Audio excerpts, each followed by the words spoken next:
Postup tohto líčenia venujem koleginkám, ktoré boli na konferencii v Brne a ktoré možno nevideli úplne presné detaily na pódium, kde som líčenie ukazovala. Ja som si na stánke toto líčenie skúšala už vopred a len tak som pustila kameru. Nemám úplne ideálne svetlo, ale myslím si, že vám to pomôže možno lepšie pochopiť tie detaily. Stánka prišla ošetrená, ale aj tak som použila základné čistenie, čistiaci krém, tonikum, krém na tvár a očný krém. Krémové produkty nanášam štecom zo stránky profiličenie.sk, ktoré mne pomáha veľmi pri tej ľahkosti nanášania. Ja som si prúžkovým testom otestovala správnosť podkladovej bázy toho odtieňa make-upu a na fixačný gel pod make-up naniesla som so štecom podkladovú bázu, čiže make-up v takých kratších ťahoch. Najskôr samozrejme čelo, jedna strana líc, druhá strana líc a potom som veľmi narýchlo, pretože fakt to nebolo určené, že bude v tom stánka celý deň, použila aj korektor na prejasnenie tých tmavších častí tváre, ktoré som si tiež so štecom rozotrela.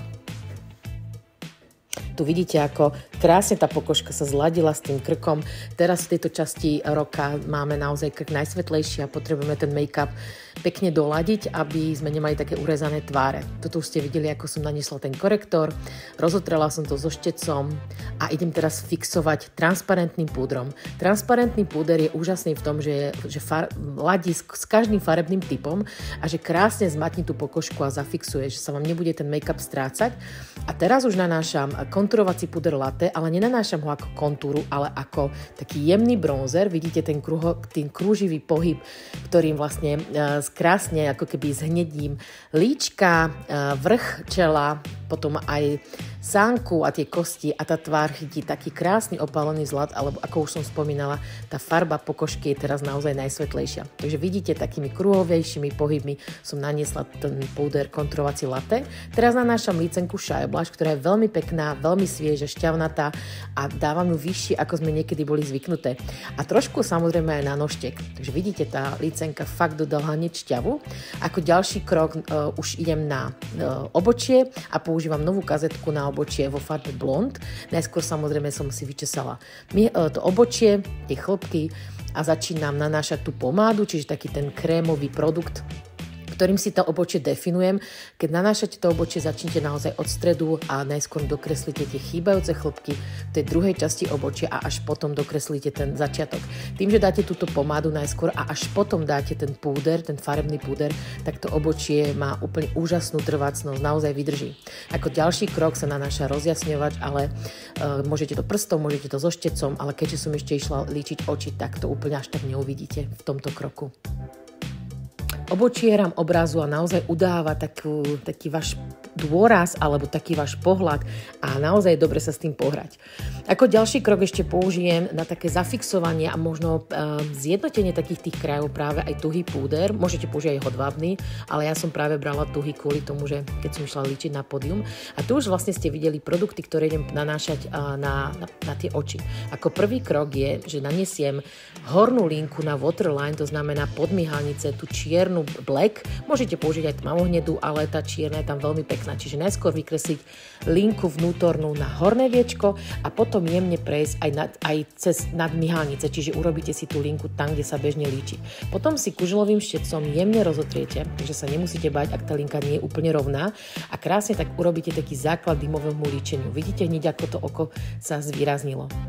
Keď už máme tú linku rozotretú, tak tým istým štecom naberiete očný tieň mahogany, taký ten čokoládový, mliečna čokoláda a začnete ho nanášať jemne v tej vonkajšej časti pohyblivého viečka, ako by ste to naviazali na tú rozotretú kontúrku. Netreba to ťahať vysoko, naozaj toto líčenie skôr na tej pohyblivej časti dodáva takú hĺbku, taký zmyselný pohľad a keď už máme tú hornú časť nalíčenú, tak tú linku black dáte aj na spodné viečko, rozotriete rovnako a aj tam nanesiete ten mahogany. Ďalší krok je, že si vezmete takým tým väčším štecom na oči konturovací púder latte a urobíte práve také, akoby otvoríte to oko, zvýraznite tú očnicovú kosť. Jemne, vôbec to nemá byť nejaký výrazný ten banán, ale naozaj len také zvýraznenie a otvorenie toho pohľadu. Tretí krok, prstom, môžete aj aplikátorom, to je na vás, alebo štecom, ale tým, že to nanášam prstom, tak dodávam tam taký jas a taký krásny metalický odlesk, je to očný tieň Golden Maui, takže vidíte, že taká krásna menivá farba hneď na tom očku to vyzerá. Ako ďalší krok použijete buď ten očný tieň Biscotti na prejasnenie vnútorného kutíka ešte pod obočím, alebo aj rozjasňujúci puder Glazed, vyzerá veľmi pekne. Tuto dokončujem to spodnú líniu, takže vidíte tam najskôr mahogany očný tieň a na tú strednú časť oka môžete dať Golden Wheel, urobiť to taký krásny menivý efekt. Keďže sa tá ceruzka trošku stráca, tak teraz ešte tú kontúrku Black môžete natrieť práve do tej vnútornej časti, na tej hornej časti, ale ak to vaše očko dovolí, tak aj spodné viečko môžete zvýrazniť dovnútra na waterline.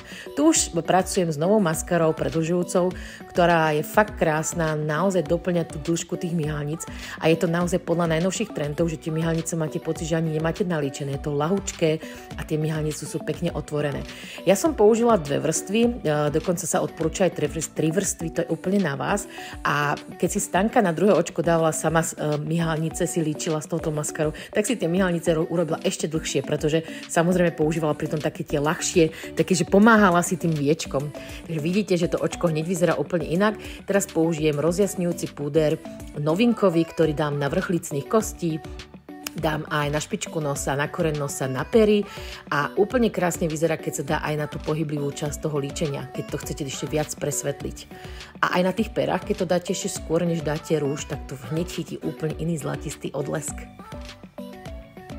No a tu už vidíte olej na pery, ktorý je charitatívny produkt, ktorý ale fantasticky prekryvuje pery, on tak jemne štipká a tu budete počuť Stankinu reakciu, pretože tie pery sa aj fakt, že zviditeľnili a zväčšili. Vidíte to?